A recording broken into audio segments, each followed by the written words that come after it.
પાટણ જિલ્લામાં આગામી 16 ફેબ્રુઆરીએ સ્થાનિક સ્વરાજ્યની મહત્વપૂર્ણ ચૂંટણીઓ યોજાવા જઈ રહી છે ત્યારે મંતવ્ય ન્યૂઝની ટીમે રાધનપુર પાલિકાની ચૂંટણીને લઈને નગરજનોના મંતવ્ય જાણ્યા હતા, જેમાં રોડ, રસ્તા, ભૂગર્ભ ગટરના ગંદા પાણી, પીવાનું મીઠું પાણી, સ્વચ્છતા સહિતના પ્રશ્નો સામે સવાલ પણ ઊભા થઈ રહ્યા હતા, જેના નિરાકરણમાં પાલિકા નિષ્ફળ રહી હોવાનું પણ સામે આવ્યું।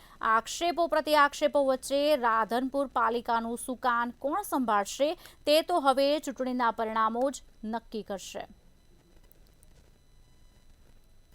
પાટણ જિલ્લાની અંદર 3 નગરપાલિકા એટલે કે રાધનપુર, હારીજ અને ચાણસ્મા નગરપાલિકાની ચૂંટણી યોજાનાર છે, જેને લઈને હાલમાં જો વાત કરીએ તો તમામ પક્ષો દ્વારા સેન્સ પ્રક્રિયા પણ પૂર્ણ કરી દેવામાં આવી છે। પરંતુ હાલ જો વાત કરીએ તો નગરપાલિકાની આ ચૂંટણીની અંદર મુખ્યત્વે કયા મુદ્દા રહેશે તેને લઈને મંતવ્ય ન્યૂઝની ટીમ પહોંચી છે આજે રાધનપુર શહેરની અંદર અને રાધનપુરના જે નગરજનો છે તેઓના મંતવ્યો જાણીશું કે મુખ્યત્વે અહીંયા આ રાધનપુરની અંદર કયા વિકાસના કામોની ઝંખના લોકો સેવી રહ્યા છે। શું કહેશો, રાધનપુરની અંદર કયા પ્રકારના વિકાસના કામોની જરૂર છે? રાધનપુરમાં છેલ્લા કેટલા વર્ષથી કોંગ્રેસની જે બોડી હતી એને જે શાસન ચલાવ્યું છે એથી લોકો એટલા ત્રાહી આમ પોકારી ગયા છે, કંટાળી ગયા છે।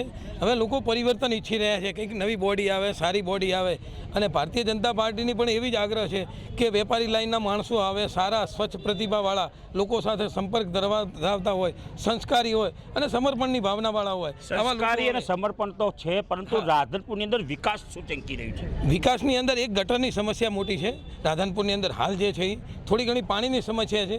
મેઇન સમસ્યા રોડ, રસ્તા, ગટર અને પાણી। રાધનપુર નગરપાલિકાની અંદર 10 વર્ષ કોંગ્રેસનું શાસન, 2.5 વર્ષ ભારતીય જનતા પાર્ટીની સરકારની અંડરમાં, પણ રાધનપુરમાં મેન ગટર 24 કલાક પાણીમાં લોકોને ચાલવું પડે છે। ચોમાસાની અંદર આખી બજારમાં પાણી હોય છે, મચ્છરોનો ઉપદ્રવ હોય છે અને હજુ અમને એવું લાગે છે અમે 18મી સદીમાં છીએ, 21મી સદીમાં નહીં, એવું રાધનપુરની અંદર છે। 60 કરોડ રૂપિયા જો ગટર માટે મંજૂર થાય તો અહીંયાથી આસપાસ સુધીની ગટર બને, પણ રાધનપુરમાં જ ગટર નથી બિલકુલ। ભ્રષ્ટાચાર રહિત નગરનો વિકાસ કરવો છે તો અત્યારે આપણે રાધનપુરના રોડ જઈને આંટો મારો, હજુ રોડ બન્યાને 4-6 મહિના નથી થયા અને બધા રોડના થીગડા ઉકળી ગયેલા છે, ભલે જેની બોડીએ બનાવ્યા હોય, વહીવટદારે બનાવ્યો હોય, કોંગ્રેસની બોડી બનાવ્યો હોય। અમે વેપારી તરીકે અમારું એવું કહેવું છે, અમે છેલ્લા 6-12 મહિનાથી ગટરના પાણી ખૂંદી દુકાને પહોંચીએ છીએ।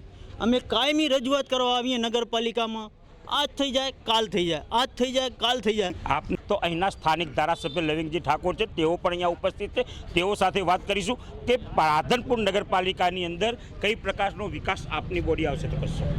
રાધનપુરને પહેલો તો એ સ્વચ્છતા અને રોડ રસ્તા સુંદર બનાવવાના, અહીંયા રાધનપુરને સ્ટ્રીટ લાઇટથી શણગારવાનું, એ રોડ રસ્તા સારા થાય અને સ્વચ્છતા જળવાઈ રહે, પીવાનું પાણી મીઠું મળી રહે અને જે ગટરની કાયમની તકલીફ છે એ તકલીફ પણ 80 કરોડ રૂપિયા મંજૂર કર્યા છે।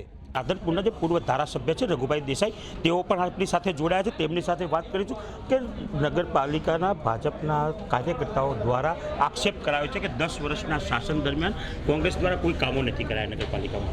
5 વર્ષનું અમારું શાસન ખરું, પણ એ પહેલાંનું શાસન કોંગ્રેસની બોડી તોડીને ભાજપે બનાવેલું, ફક્ત વાતો કરી છે। છેલ્લા 2 વર્ષમાં વહીવટદાર નિમ્યા એ પહેલાં મારા પણ 2-2.5 વર્ષના ગાળામાં 8 ચીફ ઓફિસરો બદલવામાં આવ્યા, છતાં અમારી બોડી જે હતી ખૂબ મહેનત કરી, પ્રજાના કામો કર્યા ઈમાનદારીપૂર્વક, જેના લીધે રોડ, રસ્તા, પાણીના કામો થયા। મેં પણ ધારાસભ્ય તરીકે નલ સે જલ યોજનામાં 25 કરોડ રૂપિયા લાયા। કોરોનામાં પણ અમારી આખી કોંગ્રેસની ટીમ, અમારા કોર્પોરેટરો રાત દિવસ મજૂરી કરી અને શહેરના લોકોને ઓક્સિજનના બાટલાથી માંડી દરેક સુવિધાઓ પૂરી પાડી છે। આજે એમને ઉમેદવારો મળતા નથી, એ પરિસ્થિતિ બતાવે છે કે પ્રજા એમનાથી ત્રાહીમામ છે અને રાધનપુરથી જનતા અમને આશીર્વાદ આપશે એનો મને પૂરેપૂરો વિશ્વાસ છે। લવિંગજીના ગરબા ક્યાં, ડાયરો ક્યાં, એ જ ખબર હોઈ શકે એવું હું માનું છું। પાલિકામાં આપનું 10 વર્ષ શાસન હતું, કેમ નથી? શું આપની સાથે કોઈ અન્યાય? ભાજપની કિન્નાખોરીથી જ નથી થયું, અમને પૂરતા અધિકારીઓ મળ્યા નથી। અમે અહીંથી રજૂઆત કરીએ તો અમારા આવેદન અને અરજીઓ ફાઇલે થઈ જતા હતા, અમારામાં કોઈ ધ્યાન દોરવામાં આવતું નહોતું અને કિન્નાખોરીથી જ કામો નથી થયા। પણ એવું થશે ફરીથી આપની બોડી આવશે ને ફરી કિન્નાખોરી રાખવામાં આવશે તો શું કરશો? અમે અમારી બોડી આવશે ને તો અમે આ વખતે લડી ઝઝૂમી અને પણ અમારા કામો કરાવીશું। ક્યાંક ને ક્યાંક નગરની જો વાત કરીએ તો નગરની અંદર નગરજનો વિકાસ ઝંખી રહ્યા છે, ત્યારે નગરની અંદર કઈ પ્રકારનું શાસન હોવું જોઈએ? શું છે કે રાધનપુરની અંદર ઉભરાતી ગટરો રખડતા ઢોરો પીવાના પાણીના ગટરો ભેળસેળ આવે છે ત્યારે જ્યારે લવિંગજી બધું કામ સારું કરશે ત્યારે અમે જિલ્લો જાહેર કરીશું. જો એમના જ પક્ષના સ્વીકારી રહ્યા છે તો પબ્લિક તો ઘરે આપ જઈને સેન્સ લઈ શકો છો અને જોઈ શકો છો કે અહીંયા ભાજપથી લોકો કેટલા ત્રાહિમામ થઈ ગયા છે. છેલ્લા 2 વર્ષથી રાધનપુરમાં ભાજપનું શાસન છે, વહીવટદાર એ ભાજપ, અને વહીવટદારના કારણે પાટણની રાધનપુરની નગરપાલિકામાં જે નગરજનો પરેશાન છે એ અમે છેલ્લા આ ચૂંટણી જાહેરથી ત્યારે વિસ્તાર વાઇઝ ફર્યા ત્યારથી અમને જાણવા મળ્યું છે કે આ રીતે ભાજપે આ લોકો સાથે કિન્નાખોરી કરી અને આ રાધનપુરની પ્રજાને હેરાન પરેશાન કરી છે. તો ગટરની વાત છે, પણ ગટર જે નગરપાલિકાના ઓથોરિટી નીચે આવતી હતી એ જે કંપનીને આપવામાં આવ્યું હતું ગટરનું કામ અને અંડરગ્રાઉન્ડ ગટર કર્યું છે એ ફેલ ગયેલું છે અને આ સરકારે ફરી પાછી એ મંજૂરી આપી છે અને આ પબ્લિકના કરોડોના રૂપિયા ફેલ જાય છે. અને ભાજપની જો સરકાર હોય ઉપર તો ક્યારેય ક્યાંય કામ થતા નથી અને થવાના પણ નથી. જ્યાં સુધી ભાજપની સરકાર રહેશે ત્યાં સુધી પબ્લિકના કોઈ કામ થવાના નથી. માટે પબ્લિક જાગૃત થાય અને આ લોકોને બદલે તો જ મેળ આવે એમ છે. ચોક્કસ જો વાત કરીએ તો રાધનપુરની જનતા પરિવર્તન ઈચ્છી રહી છે તેવું જોવા મળી રહ્યું છે. ને વાત કરીએ તો હાલમાં રાધનપુરની જનતા દ્વારા નવું પરિવર્તન આવે અને નવા ઉમેદવારો એવા આવે કે જેઓ નગરનો વિકાસ કરે. પ્રવીણ દરજી, મંતવ્ય ન્યૂઝ, પાટણ.